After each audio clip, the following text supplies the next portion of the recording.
কান্ডারে পচা না, এটা জন্মগত দাগ। এটা এই যে মানুষের তিজা থাকে, তিজা এত মনে ভিতরে দাগ আছে, জন্মগত দাগ। তাই এটা জন্ম দাগ। আচ্ছা কাটেন দিনই দেখি। আচ্ছা তরমুজের ভিতরেও জন্ম দাগ থাকে? হ্যাঁ, জন্ম মানুষের ভিতরে জন্ম দাগ নাই না, মানুষের মানুষ কি ভিতরে থাকে। প্রতিবন্ধী হয় না?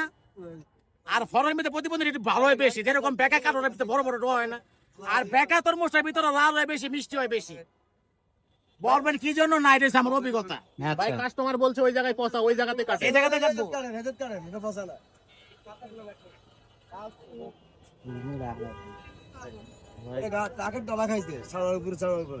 ওই কি রে, লাল হবে না পচা হবে?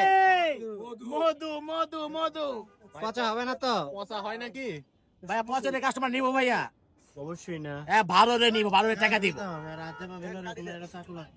ওই কি রে, মধু মধু এরকম বাইরে তো। মধু মধু।